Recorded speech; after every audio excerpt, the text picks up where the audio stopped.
Muhasinat maknawiyah berarti kita harus paham maknanya dulu, ya kemudian kita ngerasain keindahan makna itu. Ya, karena kita nggak dapat di lafadz, lebih ke maknanya aja.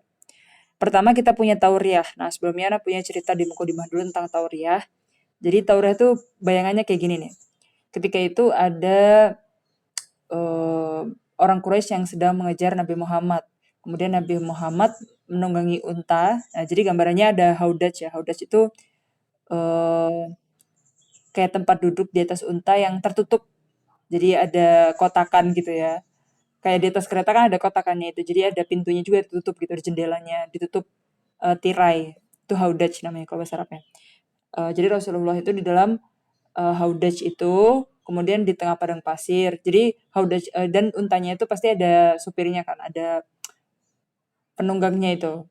Jadi ada Rasul, terus ada seseorang yang ngendarain untanya itu. Nah kemudian itu ketika lagi dikejar orang kafir Quraisy. Kemudian orang kafir Quraisy itu mendekati untanya Rasul itu. Nah, adahnya Arab atau kebiasaan orang Arab itu haudaj itu nggak boleh dibuka karena biasanya di dalamnya misalkan ada ibu-ibu atau ada perempuan gitu kan. Jadi haudaj itu kalau udah ditutup ya nggak boleh asal buka gitu. Nah, ketika itu orang kafir Quraisy nanya ke yang rokibnya unta tadi, man fil haudaj gitu. Atau fima makna gitu ya. Man fil haudaj, pokoknya intinya siapa yang dalam situ gitu. Kemudian si rokib unta tadi dia jawab kayak gini, Al-Hadi. Ya, Al-Hadi itu makna koribnya kan yang memberi petunjuk. Nah, jadi di padang pasir itu kan susah ya ngelihat kanan kiri atau lurus terus atau ini arah mata anginnya mana gitu. Jadi orang di padang pasir itu biasanya misalkan satu kabilah ya, itu adalah satu yang hadi. Hadi di sini itu yang bisa nunjukin arah mata angin biar nggak tersesat. Misalkan mereka perjalanan dari Mekah ke Madinah. Nah, ada salah satu al-hadinya itu yang nunjukin arahnya ke Madinah kemana gitu. Jadi dia bisa ngelihat arah itu dari matahari atau dari angin gitu-gitu. Nah, di situ orang kafir Quraisy itu memahami itu dengan makna korib. Al-hadi di sini yang menunjukkan jalan ketika di padang pasir. Nah, padahal si rokibnya unta tadi, al-hadi yang dimaksud di sini adalah petunjuk sampai ke hari kiamat. Petunjuk bagi manusia di dunia ini gitu loh. Al-hadi gitu kan. Utusan Allah gitu kan, Rasulullah. Nah, jadi tauriah di sini kita harus punya dua makna. Makna korib, tapi itu bukan yang diinginkan oleh mutakalim, yang dimaksud dengan goir murad, atau yang bait khofi, dan itu yang murad. Ya. Maka tauriah itu adalah ayat kura al mutakalim lafdon mufradan lahu maknayani. Makanya tadi kayak contohnya al-hadi, orang yang ngasih petunjuk gitu kan. Bisa aja petunjuk jalan, itu malah petunjuk hidup gitu kan. Rasul itu petunjuk hidup, ya sama-sama petunjuk. Makanya di sini punya maknayani. Makna koribnya tadi yang gue murad itu petunjuk jalan, menunjukkan angin sampai ke tujuan waktu di padang pasir. Kan susah ya lihat padang pasir itu sama semua kanan kiri. Nah, biar nggak tersesat makanya biasanya satu kafilah itu dia pakai al-hadi tadi itu. Terus ada juga makna yang kedua itu yang diinginkan al-murad yaitu bait khafi huwa al-murad. Al-amsilah qala Sirajuddin al-Wiraq. Warabu syi'ra indahum bagidu walau wafa bihi lahum habibu. Nah, di sini.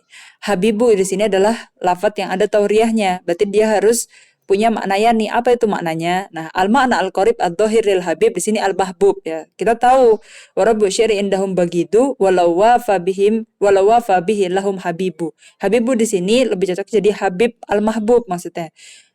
Dari fi'il yang habib mahbub.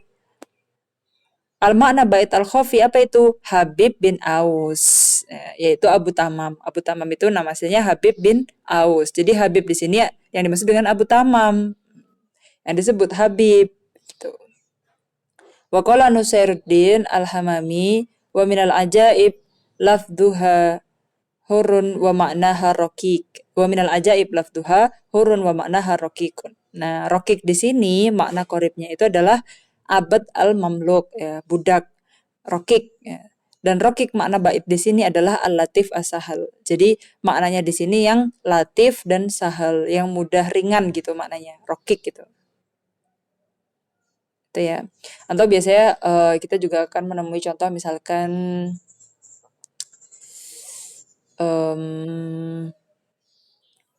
kan lupa depan atau matlak baitnya apa. Yang tengah-tengahnya nanti gini.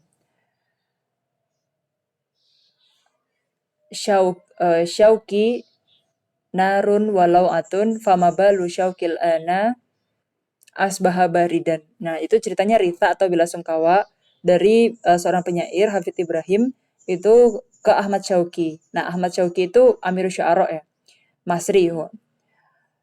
Ketika Ahmad Syauqi itu wafat, Hafid Ibrahim nulis syair. Nah, syairnya itu gini, kan Syauqi artinya kerinduan. Biasanya orang kalau rindu itu kan membara, narun walau atun gitu.